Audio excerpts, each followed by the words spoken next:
Later on, Swingers becomes a smarter, more confident film as all of the relationships develop, and I must confess, a modest affection for the picture. It has a similar theme, if you think about it, to Jillian on her 37th birthday, a man mourning loss. But this little low-budget Swingers seems so much more authentic than big-budget Jillian. A marginal thumbs up for me. Marginal thumbs up for me, too. It is a sweet picture. I enjoyed it. I wouldn't walk more than 3.5 blocks to see it. You know what? In the history of film criticism, how far would you walk to see this picture? I would walk a long way to see. Boy, they're going to treasure. The filmmakers are going to treasure that remark. Yes. Well, I just wanted to put it in context here, and on a cold night, I might have to think about it.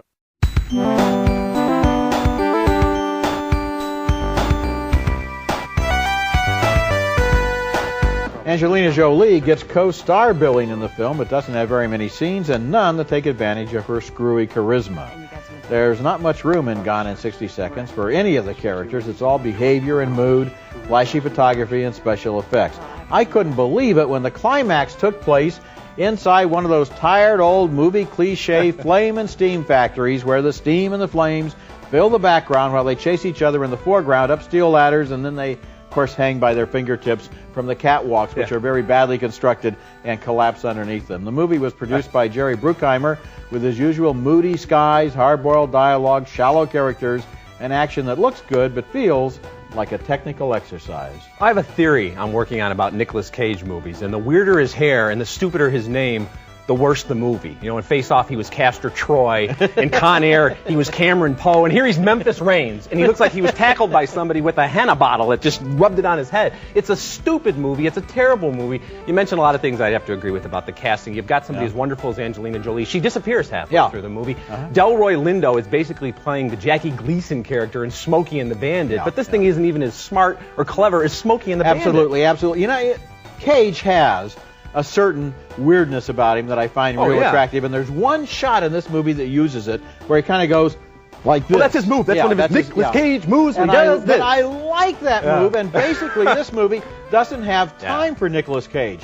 This movie doesn't have time for anything. It's all kinetic action. The actors are essentially just cut-out puppet props who are put in the cars and put in the explosion. And you're talking about great actors like Robert Duvall, completely wasted. And the plot is arbitrary. Oh, you have to steal all these cars in 4 days. Why? Because the bad guy says so. It's a really, really disappointing movie, given the quality of the cast, at least. You got it.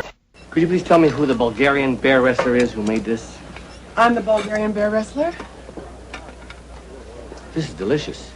And even when he does the double take to show that he now realizes he likes this girl, so he's going to praise her coffee, it's not convincing. That's Gene Wilder as a cartoonist.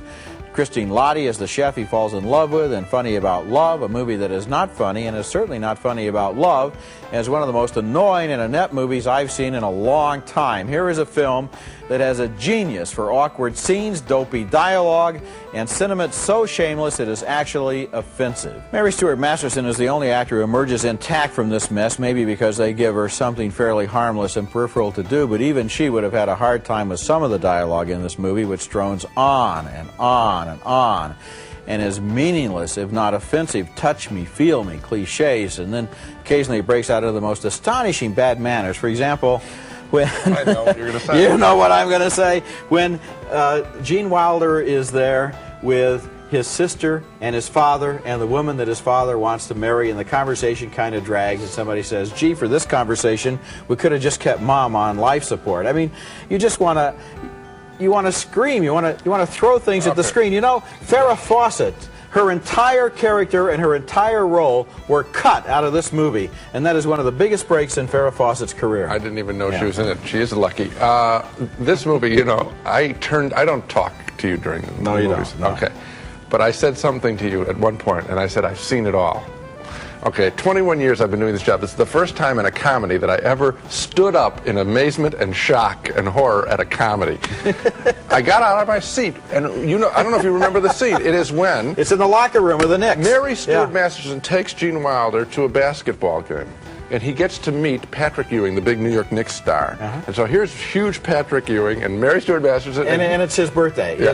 It's Gene Wilder's birthday. And so he gets to meet Patrick. He says, and so Patrick says, you know, happy birthday to him or something like that. And then he says, and by the way, she's pregnant. There are so many lapses in taste and tone and style and consistency in this movie that you would be hard pressed to keep track of them. At the end, I don't want to give away the ending, assuming anybody stays that long.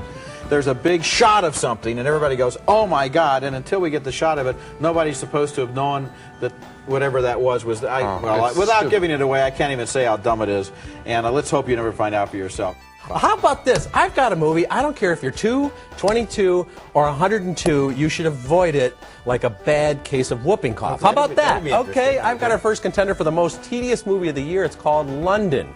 Now, if the goal of this film is to illustrate what it's like to be locked in a bathroom with a bunch of coke-snorting fools, it's spot on. If we're supposed to glean even one morsel of insight about the topics at hand, big subjects like love and heartbreak and God and the universe, well, then London is a miserable failure. Chris Evans, you remember him from the Fantastic Four? I don't. Well, here he is again, Roger, and he's playing Sid. This time he's playing an obnoxious, self-absorbed, insanely jealous ex-boyfriend of Jessica Biel's London. London had the IQ of a peanut. She'd run away from this twerp. The women in this film are gorgeous but vapid party animals. The men are spineless party animals. They all deserve each other. We deserve to see a film that doesn't feel as if it were written and directed by a 19-year-old who just got his heart broken for the first time. So thumbs down, down, down, down, down, down. Thumbs down for me too. My goodness, what an ordeal this was to be in that bathroom, locked in there with these boring people. No, what an ordeal for us to watch. Who are stoned out of their minds and having these meaningless conversations. Who is God? Does God exist? Is there an afterlife? Let me try something on you here. I've never snorted cocaine, so I can't say this for sure, but I'll bet that if you began by being wasted, snorted cocaine, drank, and passed out, and were awakened by a phone call, and went to a party and spent the next 3 hours snorting unlimited amounts of more cocaine and drinking tequila out of a bottle, you would not be able to talk. Yeah, and yet they're able to articulate these philosophy 101 arguments. And that's the other thing, Roger. We don't know anything about these people. This guy, he wakes up stoned. He apparently has a ton of cash because he's buying all these drugs. We get flashbacks in these beautiful houses. We don't know anything about this guy. There's not one redeeming quality about him. I just want his girlfriend to get on that plane and get out of town.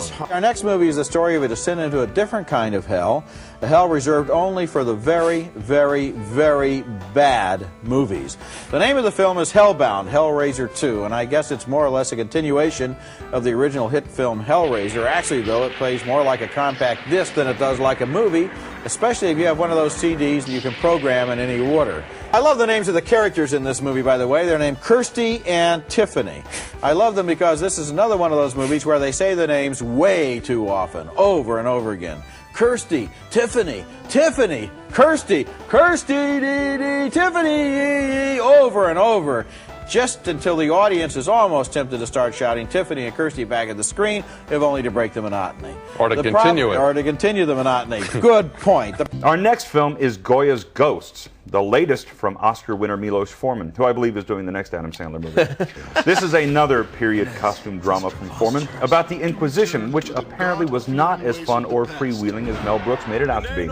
Forman turns this movie into a soap opera, complete with handsy Catholic priests, played by the great Javier Bardem, a wrongly tortured and imprisoned rich girl, Natalie Portman, and their all growed-up prostitute daughter. Portman again, only with much bigger teeth. She's suspected of being Jewish because she won't eat what appears to be broiled pig fetus, and who would? Before long, the whole thing's so soapy, I actually used the second half to do my laundry.